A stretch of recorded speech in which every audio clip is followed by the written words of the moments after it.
Okay, nakita niyo lang screen ko? Okay na? Okay, very good.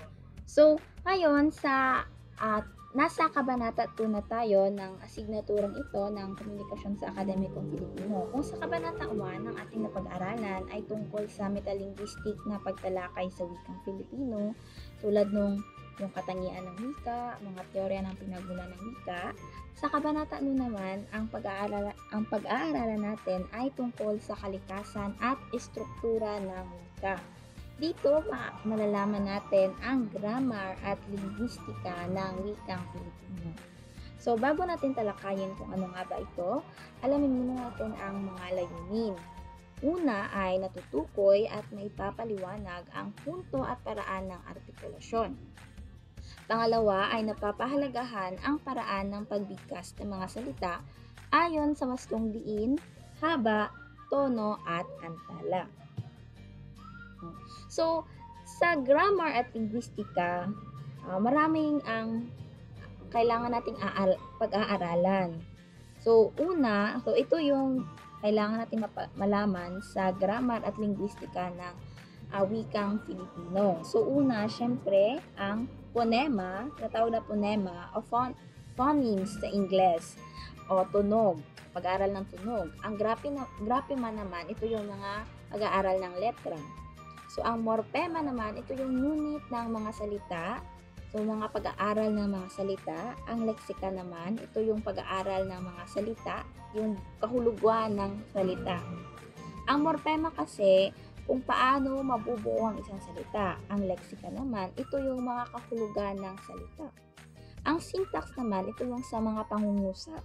Kung paano bumuo ng mga tamang pangungusap, kung ano ba ang dapat na ilagay, ano ba ang dapat idugtong, mga ganun. Ang diskurso naman, ito yung sa pagpapahayag, yung sa usapan, ano ba ang mas dapat gamitin, ano ba ang mas tamang gamitin sa usapan. So, aalamin natin yan siya. So, medyo marami, pero subukan nating matapos. Medyo mahaba talaga kasi ang pag-aaral ng grammar at linguistika sa wikang Filipino.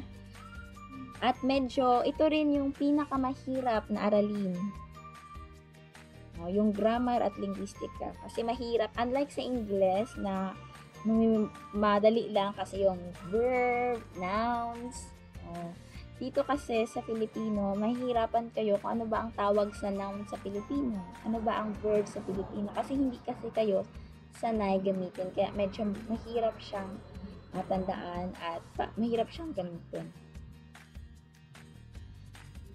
So, ang linguistika, ito yung tawag sa may sistema at maakaagham na pag-aaral sa wika. Ito rin ang sining ng pag-aaral ng wika. So, ang linguistika, ito yung tawag sa pag-aaral ng linguistic or sa wika ng isang wika. So, ang bawat wika ay may sariling pag-aaral, may sariling linguistika, maaaring wikang Cebuano, Ilocano, kahit anong pang wika, mayroon sila kanya-kanyang pag-aaral. So, kaya nga nagkakaiba ang wika kasi nga may sarili silang paraan ng pagsasalita, may sarili silang ortografiya, graphema, phonolohiya, mayroon ang bawat salita, ang bawat wika. Ang polyglot naman, ito yung ang tawag sa isang tao na bihasa sa tatlo o higit pang wika. Ano bang ibig sabihin ng bihasa? Ito yung marunong siyang magsalita ng tatlo o higit pang wika at alam niya rin kung ano ba ang istruktura at kalikasan ng wikang ito, ng mga partikular na wika. Kahit naman, 'di ba sabihin niyo, ay polyglot ako kasi marunong ako mag-Bisaya, marunong ako mag-Ilonggo, marunong ako mag-Filipino, marunong ako mag-English. Sobra tatlo na. Pero kung hindi mo naman alam kung ano ang istruktura, like, kunwari, katulad halimbawa, kung ano ang ponolohiya ng wikang Cebuano, kung ano ang ponolohiya ng wikang Ilocano or Ilonggo, ano ang mga morphema, ano ang ginagamit na tunog. Kung hindi mo naman alam, hindi ka pa rin matatawag na isang polyglot kasi dapat bihasa ka sa wikang alam mo bago ka matawag na polyglot. So, si Jose Rizal, ang alam ko lang na polyglot ay si Jose Rizal kasi nga, bawat wika na alam niya, bihasa rin siya dito. Kaya siya tinatawag na isang dakilang polyglot, si Jose Rizal. Kasi mayroon siyang 8 wika o 10 wikang alam at hindi niya lang alam sabihin, bihasa rin siya sa mga wikang ito.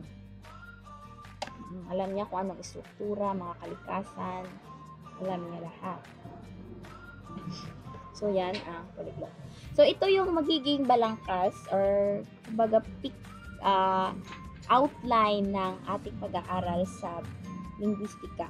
So, ang una ay yung phonolohiya. Ito yung tinatawag na makabuluhang tunog o phonema. Ang susunod ay morpolohiya, mga salitang ugat, panlapi at phonema. At ang sunod ay syntax, pangungusap o sugnay na parirala. So, hindi natin pag-aaralan lahat kung ano yung, hindi ko na sinali yung leksika, mga diskurso. Kasi nga, ito yung kasi yung pinaka-importante. So, magpahapyaw lang tayo doon. Hindi na natin siya masyadong pag-aralan kasi mahirap na siyang pag-aralan kung kailangan natin pag-aralan. So, magpahapyaw lang tayo na pag-aaral. Ito yung focus ng ating aralin. Yung phonolohiya, morpolohiya, at mga syntaxis. Kasi yan ang importante sa wikang Filipino para alam natin kung paano ang tamang grammar sa wikang Filipino. Bago natin alamin lahat, alamin muna natin kung ano nga ba ang ortografiya ng wikang Filipino. Ang ortografiya, ito'y ang masusi at maingat na pag-aaral sa pagbabaybay ng mga salita. Kasama din dito ang pagiging tama sa pagbuo ng mga salita gamit ang tamang letra sa pamamagitan ng baybay o spelling. At pangunahing tungkulin ng ortografiya ay ang paglalapat ng grafema sa pahayag na pasalita at bigkas. Samantalang ang grafema naman, ito ay isang set o pangkat ng mga bahagi sa isang sistema ng pagsulat. So, ang ortografiya, ito yung mga titik at di-titik na ginagamit natin sa pagsusulat. Yung mga Filipino ay yung mga alphabet, yung tuldok, uwit, kama, yun ang tinatawag natin na ortografiya. So, ang wikang Filipino ay binubuo ng mga tinatawag natin na titik at mga di-titik. So, unahin natin alamin kung ano nga ba ang mga titik o tinatawag na o mas kilala sa tawag na letra. So, ang letra, so alam naman natin lahat, ito ay tinatawag natin na Filipino alphabet. So, binubuo ito ng 8 simbolo. Binibigkas ng paingles maliban sa enye. Kasi pa-Espanyol ang pagbigkas ng enye. So, nakikita nyo sa screen ko, ito yung ating alpabeto.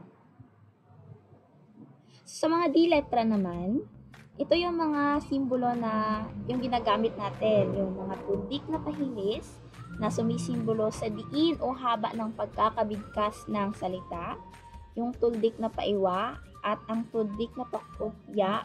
Ito yung mga impit na tunog na ginagamit din natin sa pagbigkas ng isang salita. Ang tuldik na patuldok naman, nakahuwig ng umlaut, diaresis, yung parang tuto ay magkasunod na tuldok. Tunog na tinatawag na skwa. Parang ginagamit din natin sa mga pangungusap at sa mga salita. So, ito. Pero minsan lang.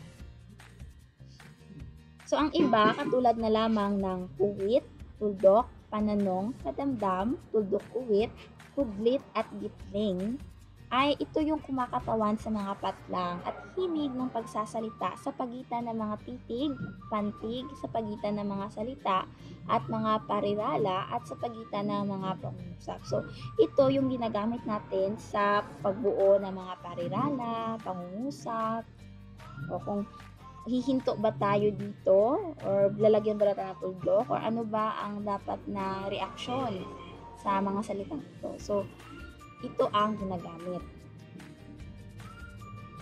So, phonolohiya o phonema, ito ay isang salitang Griego na ang ibig sabihin ay phonema o phone, na ibig sabihin nito ay tunog. Kaya nga ang phonolohiya ang tinatawag na pinakamaliit na unit ng tunog, ang phonema. So kinakatawan nito ang mga titik ng alpabeto or yung mga marka o panandak. So, ito yung mga principal na wika, principal na sangkap ng pananalita. So, pag nawala lang isa dito sa mga principal na ito, ay magkakaroon ng pagkakaiba sa iyong pananalita. Kaya nga, di ba, may pagkakataon na kapag nawala ang iyong dila, hindi ka makakapagsalita or nawala yung ngipin mo, naigiging iba yung iyong pananalita kasi nga isa itong sangkap sa magandang pananalitaan ng isang tao. Kaya nga importante lahat. So, mayroon tayong dalawang uri ng phonolohiya. Ang phonemang segmental at ang phonemang suprasegmental. Ngayon, alamin natin kung ano ba ang mga phonemang segmental. So, ang wikang Filipino ay binubuo ng 11 phonemang segmental. Lima dito ang patinig na a, e, i, o, u, at 15 or 15 ang katinig na kinabibilangan ng B, K, D, G, H, L, M, N, N, J, P, R, S, T, W, at Y. At kasali dito yung impit na tunog, yung tinatawag na yung sa question mark. Kita niyo yung simbolo na question mark, yan ang simbolo ng impit na tunog. So wala siyang katumbas na titik kasi nga sinasali siya sa mga salita para malaman natin kung ang pagbanggit ba ng salitang ito ay mabilis or mahina lang. So mga impit na tunog. Ngayon alamin natin kung mga ponemang katinig. So, kasali siya sa ponemang segmental, itong mga ponemang katinig. So, ito yung ang paraan ng artikulasyon at punto ng artikulasyon. Ito yung mga paraan kung paano mo babanggitin ang mga letrang ito. Katulad na lamang ng sa panlabi, sa punto ng artikulasyon na panlabi at sa paraan ng artikulasyon na pasara, yung tunog, diba? Kapag babanggitin natin ang tunog, ginagamitan natin ng labi. Parang sinasara natin yung labi natin. Subukan nyo nga hindi isira, ibanggitin nyo ang tunog na hindi sinasara ang labi. Diba, hindi nyo siya kayang banggitin. Kasi nga, kailangan pasara ang paraan ng inyong pagkakasabi. Sa punto naman ng artikulasyon na sa pangipin, yung tunog diba? Kailangan ngipin, ginagamitan naman ng sa ngipin, pero yung sinasara yung ngipin, yung kasi nga hindi nyo siya makakayang banggitin kapag hindi nyo isarado. Try yung banggitin ang tunog na hindi siya sinasarado ang ngipin ninyo. Diba hindi nyo siya kayang banggitin? I-try nyo dyan. I-try nyo sa inyong mga bahay or kung saan man kayong lupalop ng Mindanao. So, sa Vilar naman, ang tunog, hawakan niyo yung mga liag ninyo at pakiramdaman. So, dito kasi na andyan banda yung Vilar ninyo. Pag sasabihin nyo yung salitang tunog, parang may sumasara dito sa bandang Vilar kasi dyan kasi galing yung tunog. Ganyan siya. Ngayon dumako tayo sa pailong na panlabi.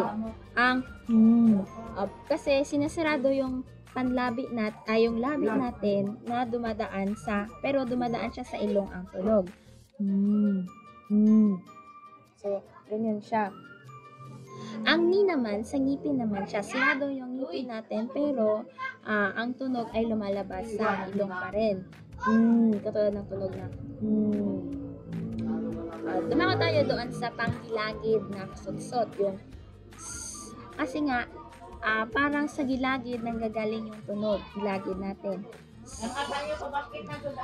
Yung paligid naman, yung panggilagid pero paligid kasi nga parang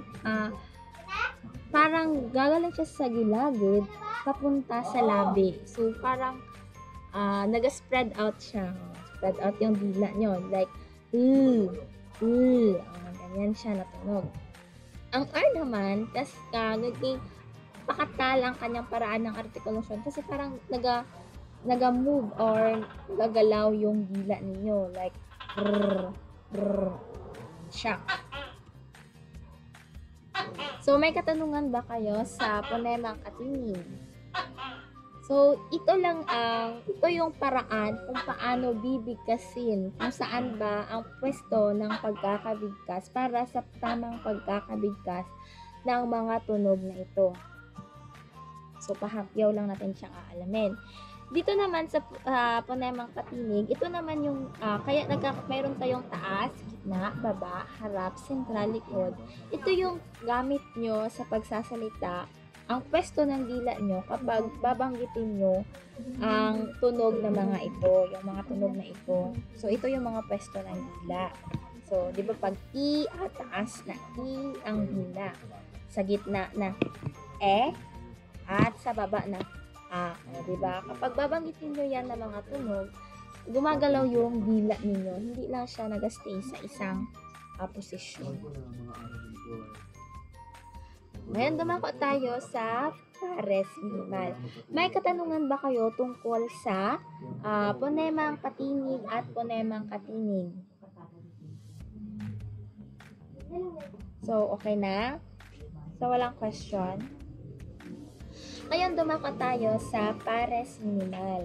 So, ang pares minimal, ito yung mga pares na mga salita na magkaiba ang kahulugan, ngunit magkatulad ang bigkas, maliban lamang sa isang ponema sa magkatulad na posisyon. Ang ponema, yan yung mga letra sa isang salita. Yung mga letra natin na. So, ang pares minimal daw is magkaiba yung kahulugan, pero ang magkapareho ang pagkakabigkas ng isang salita. Nagkaiba lang sila ng isang ponema sa parehong posisyon, katulad nitong halimbawa ng pasa at basa. So, ang pasa at basa, parehong mabilis ang pagkakabigkas ko, di ba? Pasa, basa, so mabilis siya. Magkaiba din ang kanyang kahulugan. Kasi nga, ang pasa, ang ibig sabihin yun ay bruise or yung wag nasaktan kayo, yung mga lagom, wala siya ang pasa. Ang wet naman yung nabasa kayo, nabasak kayo ng tubig, nabasak kayo ng juice, ganyan. Pero ang pagkakaiba lang nilas ay mayroon lang silang pagkakaiba na ponema, yung P at B. So, parehong posisyon ang kanilang pagkakaiba, kaya nagkaroon sila ng panibagong kahulugan. Kaya gaya din ng sa pala at sa bala. So, parehong malumanay ang aking pagkasasabi, di ba? Pagkakasabi, pala, bala. Pero, magkaiba pa rin sila ng kahulugan kasi nga mayroong magkaibang katinig, nagkapalitan sila ng katinig. So, P at B. So, naging ang pala, naging bala. So, yan ang pares minimal. Kabaliktaran naman ito ng ponemang malayang nagpapalitan. Kasi nga, ang ponemang malayang nagpapalitan, ito yung pares na mga salita na mayroong magkaibang ponema pa rin. Nagkaroon ng magkaibang ponema, palitan ng magkaibang ponema, ngunit hindi ito naka-epekto sa salita. Pareho pa rin ang kahulugan ng salita nito. Katulad dito, lalaki at lalake, napalitan ang I ng I. Pero, hindi pa rin nabago ang kahulugan. Lalaki pa rin siya. Ibig sabihin nito ay yung male or tumutukoy pa rin ito sa tao. Ang isang halimbawa ay ang istruktura at istruktura. napalitan ang inang I, pero magkapareho pa rin ang kahulugan. Hindi siya naiba. Ang istruktura pa rin. Ibig sabihin, parang building. So, may katanungan tungkol sa pares minimal at sa ponemang malayang nagpapalitan. May katanungan? Okay, clear, di ba? So, kapag pares minimal, nagkaiba ang ponema pero nagbago ang kahulugan. Sa ponemang malayang nagpapalitan, nagkaiba ang ponema pero hindi napapalitan ang kahulugan. Yan lang yung tatandaan ninyo. Ngayon, dumako naman tayo sa diptongo. Ang diptongo naman, ito yung tumutukoy sa alimang patinig na sinusundan ng malapatingig na W o Y sa loob ng isang pantig. Ang pantig ay yung syllable na maririnig nyo sa salita. Ang syllable ay yung katulad yung tumutukoy. So, ang tumutukoy may 4 na pantig. Yung pagkaka-partner ng salita, yun ang pantig, ha. So, ang diptongo, dapat katabi niya ay ang pantig. So, dapat W at Y ang isang tulad nitong ginagawa ko. Wait. So, ito yung mga halimbawa ng diptongo. Sayaw, giliw, langoy, at apoy. Kasi nga, dapat sa iisang pantig ay katabi ng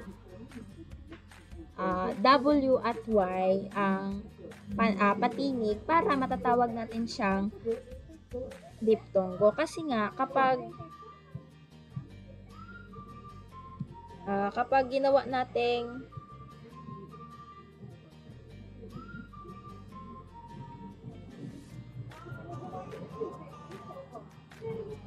ganito. So, lawa. Katabi ng bakit hindi siya naging diptongo, ma'am? Kasi nga katabi naman ng W ang pantig na A. Hindi siya magiging diptongo kasi nga magkahiwalay sila ng pantig o syllable. So, hindi ito halimbawa ng diptongo. So, ayan lamang ang mga halimbawa ng diptongo. Ngayon, dumako tayo sa cluster. Ang cluster, ito yung sunura ng dalawa o higit pang katinig na matatagpuan sa loob ng isang pantig na maaring sa inisyal na posisyon. Tumutukoy sa magkasunod na tunog katinig. So, ang cluster naman, ito yung magkasunod na katinig or consonant. So, katulad dito halimbawa natin, sa isang pantig pa rin. Dapat magkasunod sila, magkatabi, nakatinig sa isang pantig o syllable. Katulad dito, classmate, nurse, drama, kwaderno, planeta. Diba sa salitang classmate, kasali din ang YT, ha, kasi nga consonant din naman yung Y at E. So, kasali yan sila.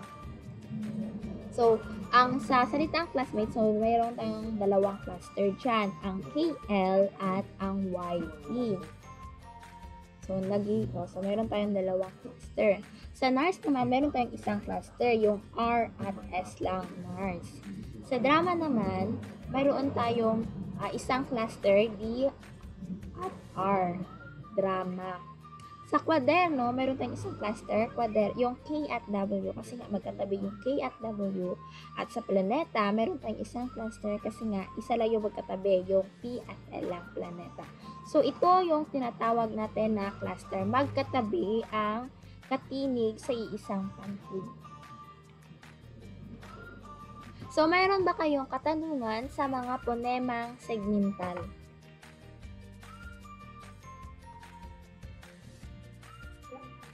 Okay, klaro?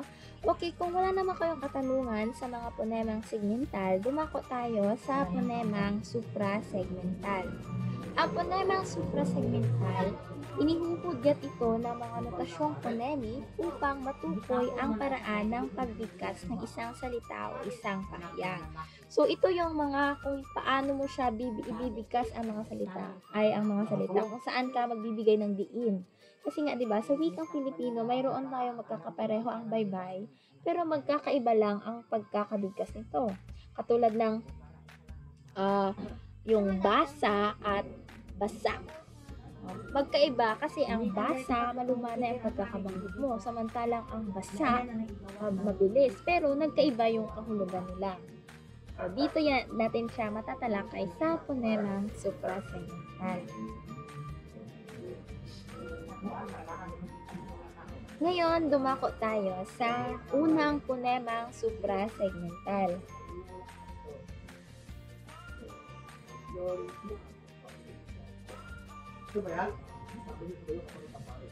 Okay, intonasyon. Pagtaas at pagbaba ng tinig sa pagsasalita, maaaring magudyat ng kahulugan ng isang pahayag. So, ang intonasyon, ito yung ginagamit natin sa isang pahayag. Kung ano ba ang emosyon na ibibigay natin sa pagbigkas ng isang pahayag. Katulad nito, anong salitang kahapon. So, mayroon tayong tatlong uri ng salitang sa pagbibigkas ng salitang kahapon. So, una, yung kahapon. So, doon tayo ay kahapon, marang ang intonasyon natin ay tumaas doon sa ha, sa salitang ha. So, kapag ganyan, kahapon, ibig sabihin, pahayag ang pagkakabanggit ng salitang kahapon. So, katulad na lamang, kahapon, pumunta ako sa paaralan. So, pahayag ang pagkakabanggit natin yan. Pero kapag galing sa baba, ang ka, hanggang sa pataas na pataas, kapag sinabi nyo kahapon, so tumaas ng tumaas ang pagkakabigkas nyo ng bawat pantig. Ang ibig sabihin yan, pagalit ang pagkakasigaw or pagkakabanggit. Parang pagalit na ang pagkakabanggit mo kahapon. Nasaan ka kahapon? Ganyan. So, parang pataas na pataas ang pagkakabanggit. Ibig sabihin, galit ang nagsasalita. Sa sa panghuling pahayag naman na binaba mo at pantay, tapos pinataas mo ang ha, then napakababa ang pon. Patanong naman ito na pahayag, tulad ng kahapon. So, ang pahayag naman ito ay nagtatanong ka. So, nasaan ka? Saan ka pumunta kahapon? So, depende sa intonasyon mo malalaman kung ano ang ipinapapahiwatig ng iyong kausap. Kung galit ba ito, or nagbibigay lang siya ng impormasyon, or nagtatanong siya sa inyo. So, ito yung intonasyon. So, may katanungan ba patungkol sa intonasyon? Kung wala, dumako tayo sa tono. Ang tono naman, ito ay nakatuon sa paraan ng pagbigkas o pagsasalita na nagpapahayag ng matinding damdamin na maaaring malambing, pagalit, marahan, at iba pa. Sa tono naman, ito yung pagkakabigkas mo kung mabilis o malumanay ba ang pagkakabigkas mo sa isang salita. Kasi nga, depende sa pagkakabanggit mo sa isang salita, nakadepende kung ano ang ibig sabihin nito. Katulad nito, halimbawa, yung pasa at pasa. Ang pasa, di ba pareho sila ng baybay, E-A-S-A, pero ang pagkakabigkas lang ang nagkaiba kasi ang pasa mabilis. Ang pasa naman malumanay ang pagkakabigkas or soft lang or mahina or slow. Ganyan ang pagkakabigkas mo. So, dahil sa tono ng inyong pagkakabigkas, nagkaroon ng panibagong hulugan sa isang salita. Kasi nga, di ba, ang pasa, ano ba ang ibig sabihin ng pasa? Yung bruise. Yung kapag, di ba, kapag napalo ka or nasaktan yung lagom o lago. So, pasa ang tawag dyan. Kapag pasa naman, ito yung kapag kailangan nyo nang ipasa ang inyong mga assignment or inyong mga activity. Pasa. So, ganun siya. So, sa basa naman, isang halimbawa ay basa, mabilis ng pagkakabinggit. Basa, malumanay. So, basa. Basa, ibig sabihin yung wet or nabasa ka ng tubig. Ang basa naman ay yung pagbabasa sa libro. So, dahil sa tono, nagkakaroon ng panibagong kahulugan sa isang salita. Ngayon, dumako tayo sa punto. Ito yung tumutukoy sa regional na tunog o accent sa wikang Ingles. Kaya nga, malalaman natin na kung ang isang tao ay Bisaya ba siya, Hiligaynon, kasi nga sa accent na kanyang ginagamit. Kasi nga kahit na magtagalog siya, 'di ba? Si Melay, 'di ba si Melay? Alam mo talaga na Bisaya ang dako kay si Melay, kaya kasi nga kahit nagtatagalog siya, yung tono ng kanyang pagsasalita ay Bisaya. So yan ang punto, yung accent ng pagkakasabi mo sa isang salita. Yung, di ba, may mga British accent, American accent, Filipino accent, Australian accent, mga ganyan.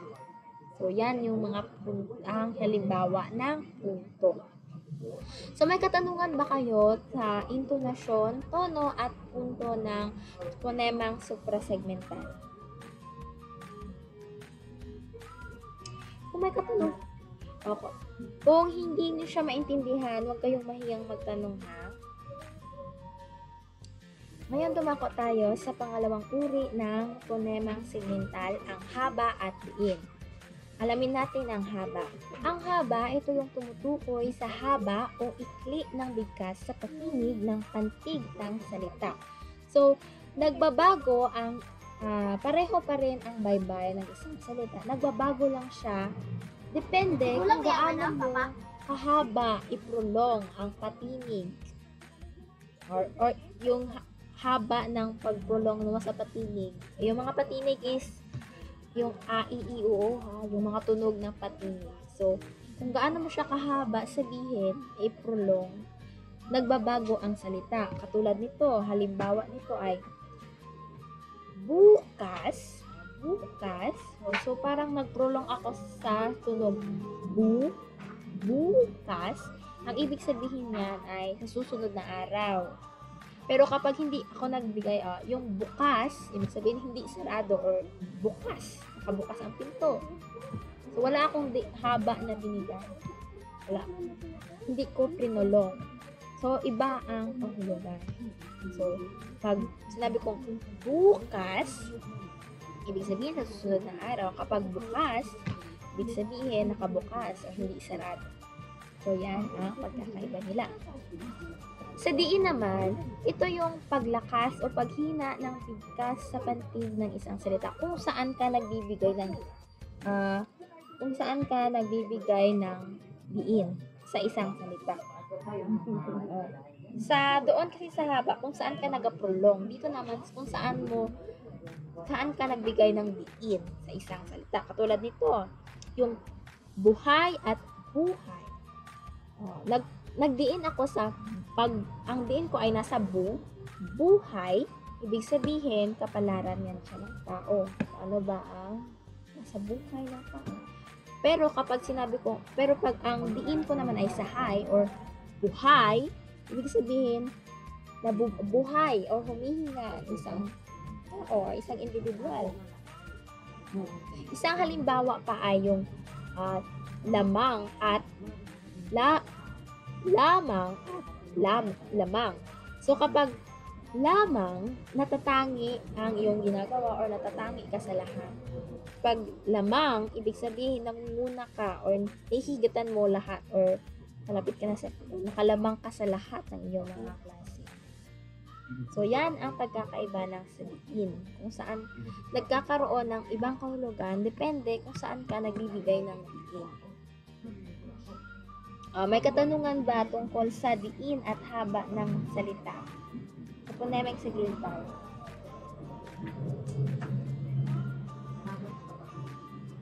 Okay ba? So, klaro lahat? Klaro ba yung boses ko?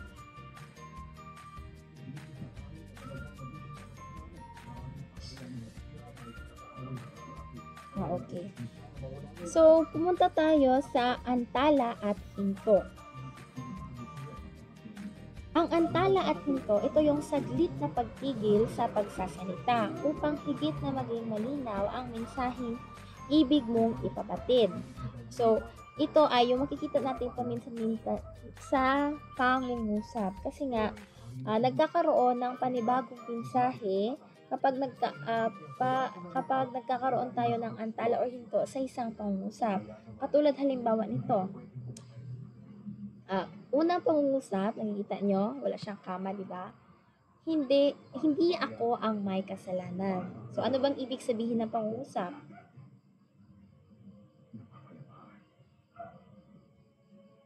So, ang ibig sabihin ng Oo, tama. Wala siyang kasalanan. So, ang ibig sabihin niya, hindi ako ang may kasalanan. Ngunit sa pangalawang pangungusap naman, nagkaroon ng hinto sa hindi. Tulad nito, hindi. Ako ang may kasalanan. So, anong ibig sabihin ng pangungusap? Ibig sabihin siya ang may kasalanan. So, nagkakaroon ng panibagong mensahe kapag nagkakaroon ng antala sa isang pangungusap. At diyan nagtatapos ang mga ponemang supras.